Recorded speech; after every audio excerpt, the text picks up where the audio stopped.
Chapter 6. About this time an ambitious young reporter from New York arrived one morning at Gatsby's door and asked him if he had anything to say.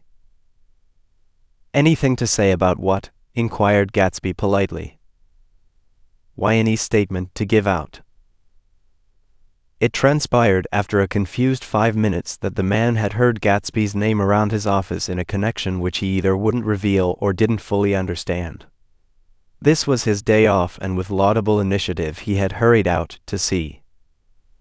It was a random shot, and yet the reporter's instinct was right. Gatsby's notoriety, spread about by the hundreds who had accepted his hospitality and so become authorities upon his past, had increased all summer until he fell just short of being news.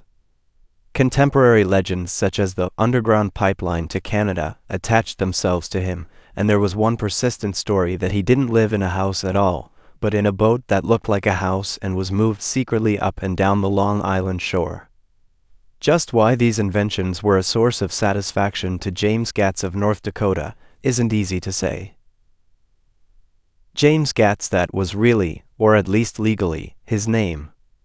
He had changed it at the age of 17 and at the specific moment that witnessed the beginning of his career when he saw Dan Cody's yacht drop anchor over the most insidious flat on Lake Superior.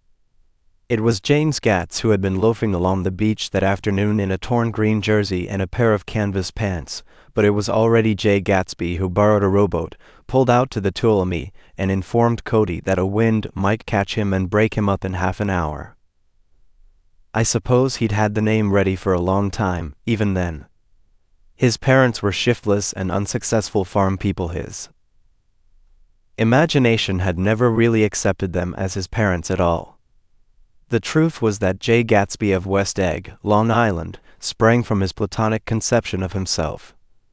He was a son of God, a phrase which, if it means anything, means just that, and he must be about his father's business, the service of a vast, vulgar, and meretricious beauty.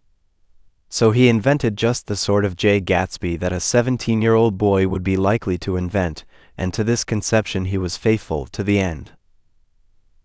For over a year he had been beating his way along the south shore of Lake Superior as a clam digger and a salmon fisher, or in any other capacity that brought him food and bed. His brown, hardening body lived naturally through the half-fierce, half-lazy work of the bracing days. He knew women early, and since they spoiled him he became contemptuous of them, of young virgins because they were ignorant, of the others because they were hysterical about things which in his overwhelming self-absorption he took for granted. But his heart was in a constant, turbulent riot. The most grotesque and fantastic conceits haunted him in his bed at night. A universe of ineffable gaudiness spun itself out in his brain while the clock ticked on the washstand and the moon soaked with wet light his tangled clothes upon the floor. Each night he added to the pattern of his fancies until drowsiness closed down upon some vivid scene with an oblivious embrace. For a while these reveries provided an outlet for his imagination. They were a satisfactory hint of the unreality of reality, a promise that the rock of the world was founded securely on a fairy's wing. An instinct toward his future glory had led him, some months before, to the small Lutheran college of St. Olaf's in southern Minnesota. He stayed there 2 weeks, dismayed at its ferocious indifference to the drums of his destiny, to destiny itself, and despising the janitor's work with which he was to pay his way through. Then he drifted back to Lake Superior, and he was still searching for something to do on the day that Dan Cody's yacht dropped anchor in the shallows alongshore. Cody was 50 years old then, a product of the Nevada silver fields, of the Yukon, of every rush for metal since '75. The transactions in Montana copper had made him many times a millionaire, found him physically robust but on the verge of soft-mindedness, and, suspecting this, an infinite number of women tried to separate him from his money. The none too savory ramifications by which Ella Kay, the newspaper woman, played Madame de Maintenon to his weakness and sent him to sea in a yacht, were common property of the turgid journalism in 1902. He had been coasting along all too hospitable shores for 5 years when he turned up as James Gatz's destiny in Little Girl Bay. To young Gatz, resting on his oars and looking up at the railed deck, that yacht represented all the beauty and glamour in the world. I suppose he smiled at Cody. He had probably discovered that people liked him when he smiled. At any rate, Cody asked him a few questions. One of them elicited the brand new name, and found that he was quick and extravagantly ambitious. A few days later he took him to Duluth and bought him a blue coat, 6 pairs of white duck trousers, and a yachting cap. And when the Tuolumne left for the West Indies and the Barbary Coast, Gatsby left too. He was employed in a vague personal capacity while he remained with Cody. He was in turn steward, mate, skipper, secretary, and even jailer, for Dan Cody sober knew what lavish doings Dan Cody drunk might soon be about, and he provided for such contingencies by reposing more and more trust in Gatsby. The arrangement lasted 5 years, during which the boat went 3 times around the continent. It might have lasted indefinitely except for the fact that Ella Kay came on board one night in Boston and a week later Dan Cody inhospitably died. I remember the portrait of him up in Gatsby's bedroom, a gray, florid man with a hard, empty face, the pioneer debauchee, who during one phase of American life brought back to the eastern seaboard the savage violence of the frontier brothel and saloon. It was indirectly due to Cody that Gatsby drank so little. Sometimes in the course of gay parties women used to rub champagne into his hair. For himself he formed the habit of letting liquor alone. And it was from Cody that he inherited money, a legacy of $25,000. He didn't get it.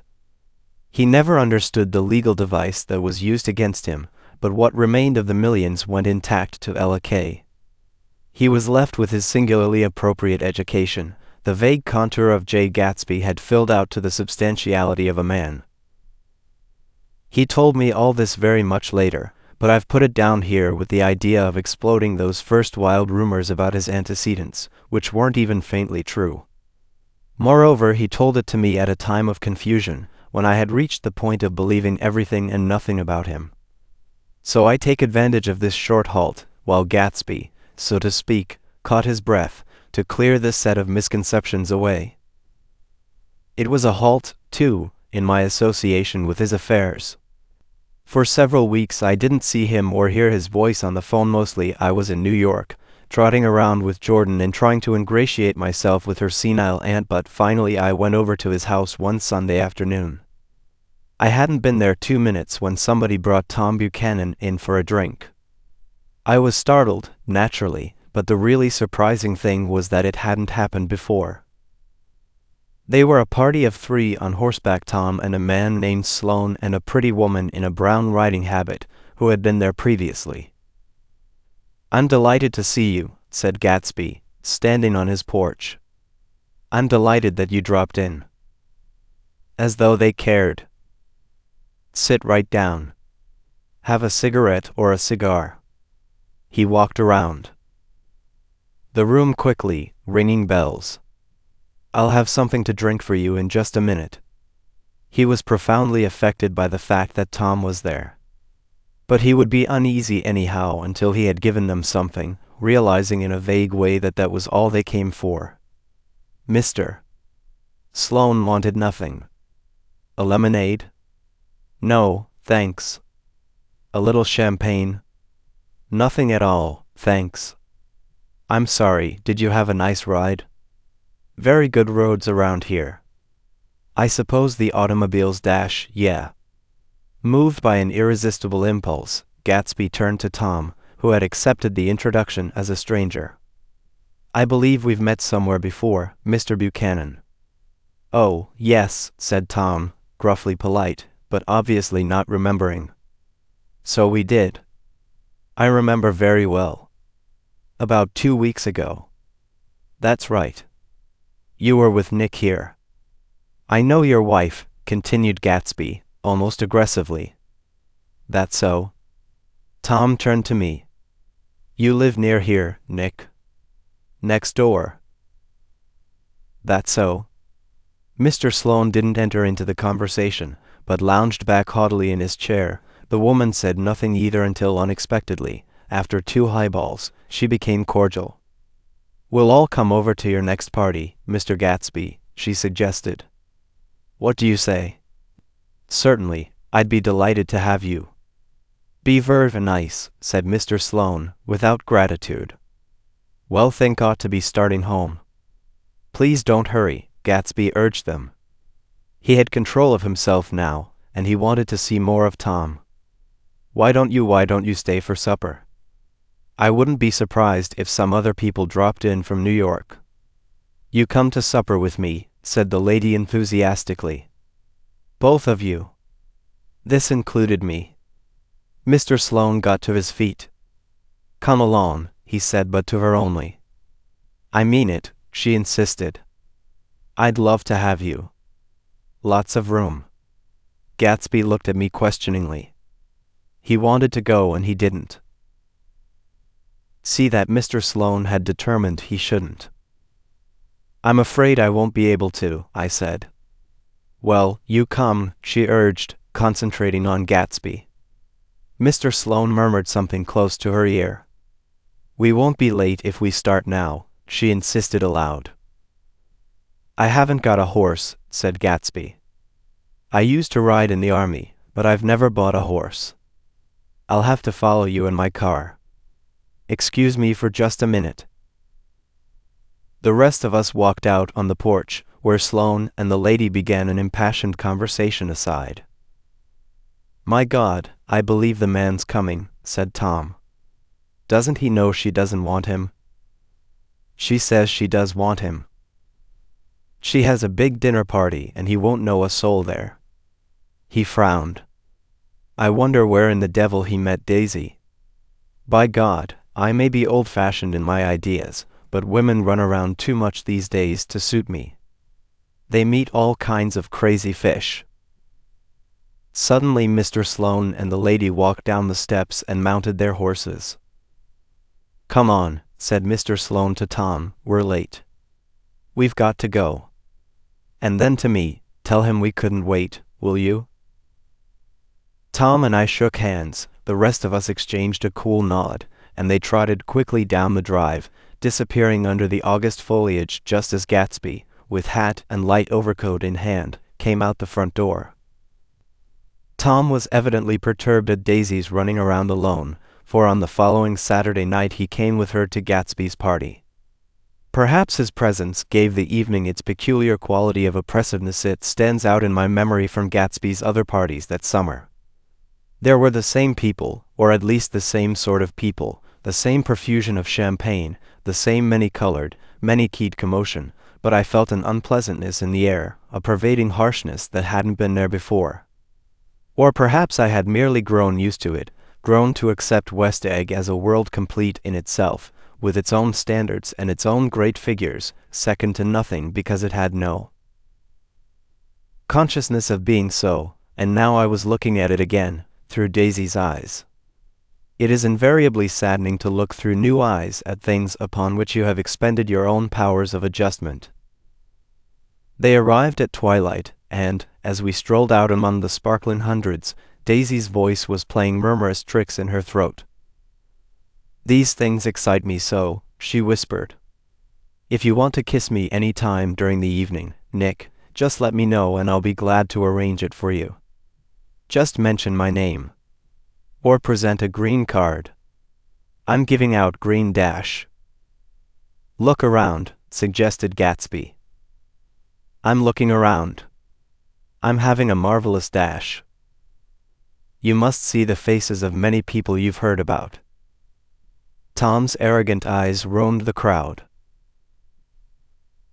We don't go around very much, he said. In fact, I was just thinking I don't know a soul here. Perhaps you know that lady.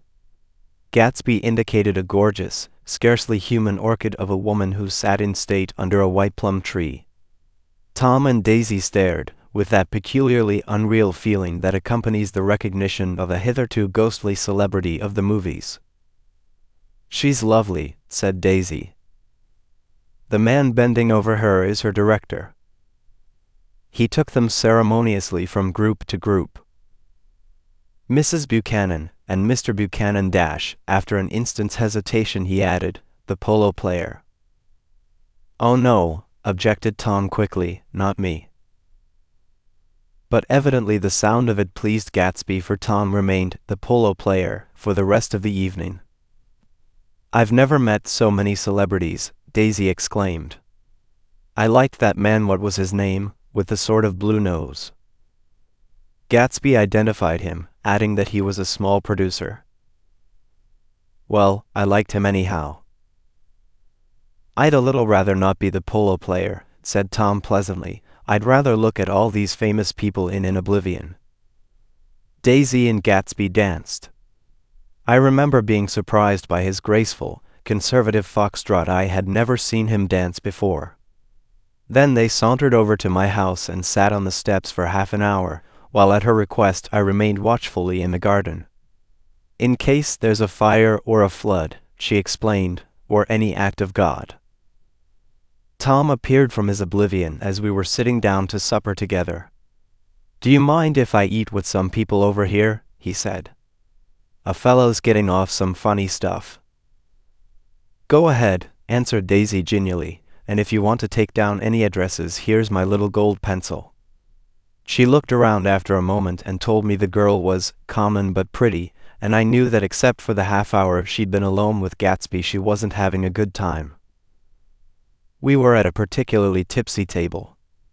That was my fault. Gatsby had been called to the phone, and I'd enjoyed these same people only 2 weeks before.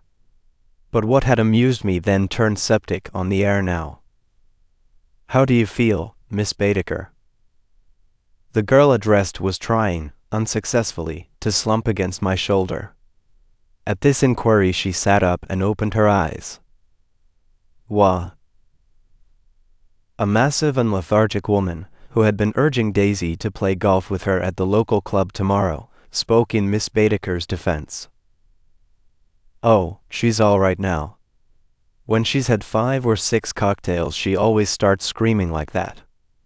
I tell her she ought to leave it alone." "I do leave it alone," affirmed the accused hollowly. "We heard you yelling, so I said to Doc Civet here, there's somebody that needs your help, document." "She's much obliged, I'm sure," said another friend, without gratitude, "but you got her dress all wet when you stuck her head in the pool." "Anything I hate is to get my head stuck in a pool," mumbled Miss Baedeker. "They almost drowned me once over in New Jersey." "Then you ought to leave it alone," countered Dr. Civet. "Speak for yourself," cried Miss Baedeker violently. "Your hand shakes. I wouldn't let you operate on me." It was like that.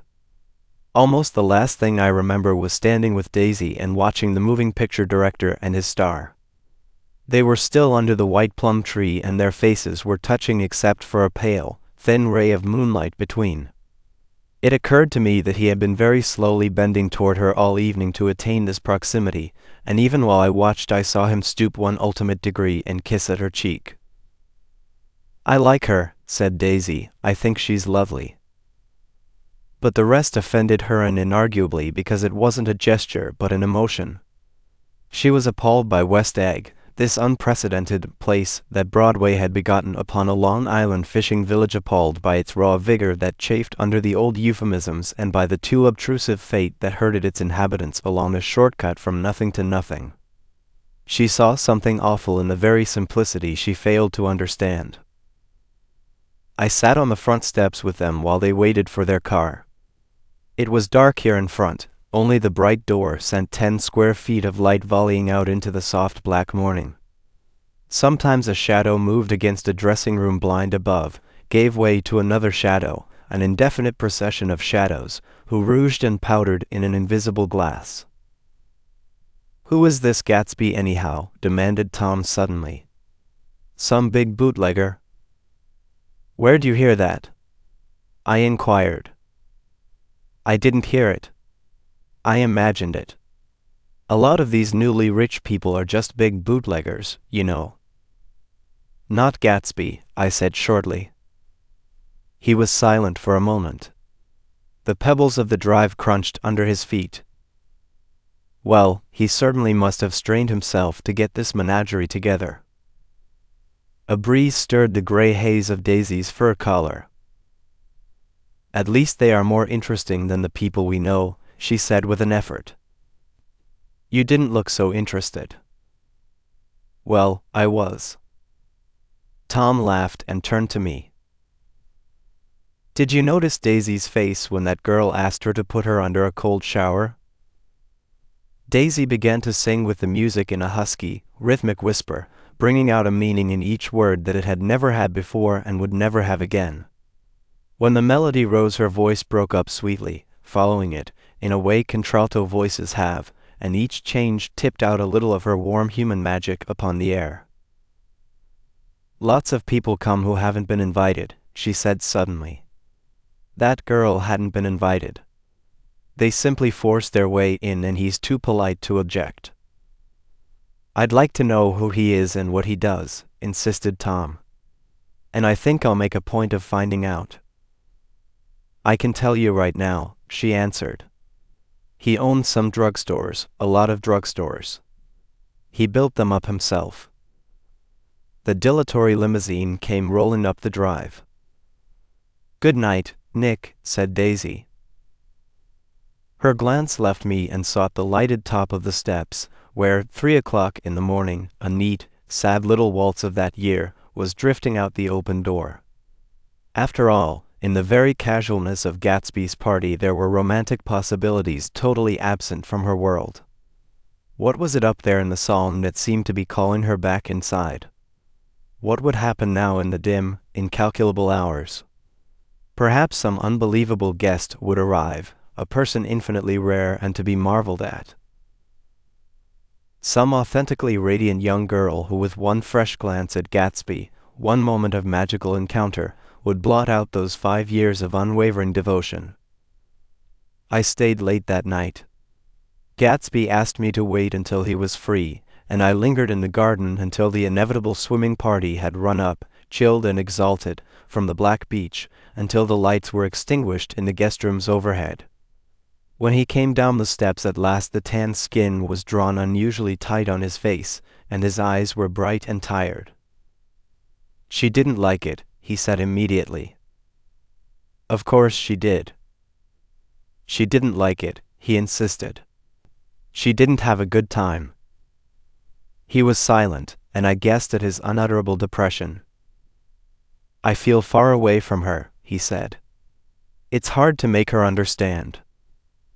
You mean about the dance? The dance? He dismissed all the dances he had given with a snap of his fingers. Old sport, the dance is unimportant.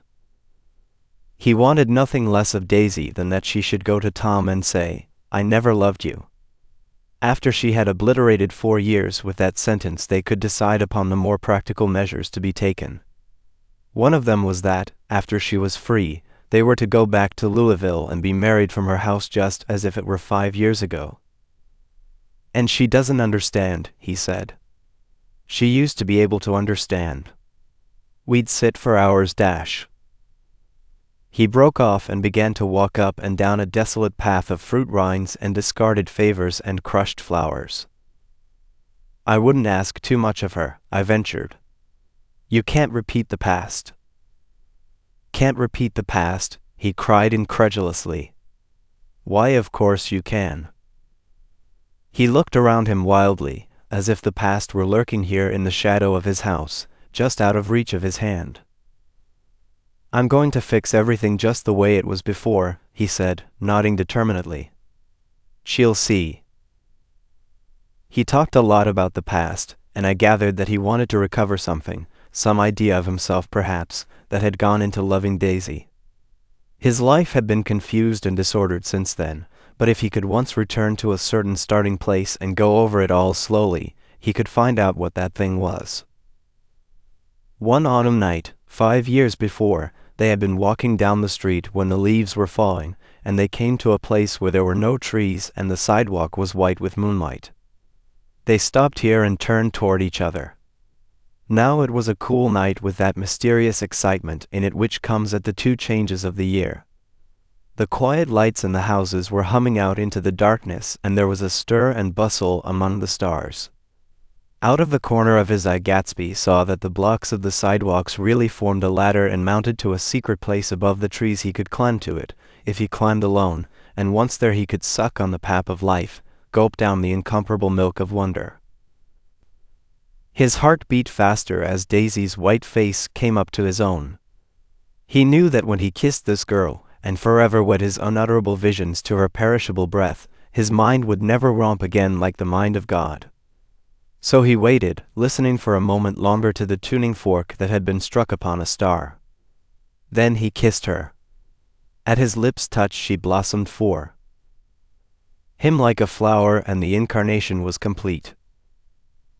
Through all he said, even through his appalling sentimentality, I was reminded of something in elusive rhythm, a fragment of lost words, that I had heard somewhere a long time ago. For a moment a phrase tried to take shape in my mouth, and my lips parted like a dumb man's, as though there was more struggling upon them than a wisp of startled air. But they made no sound, and what I had almost remembered was uncommunicable forever. Thank you for watching. We are dedicated to curating literature into some of the best read-along audiobooks anywhere.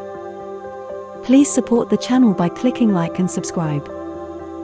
As our supporters grow, we will be able to improve the quality of our publications, add better voices, and make more great books available to our viewers. If you have any requests, feel free to message us anytime.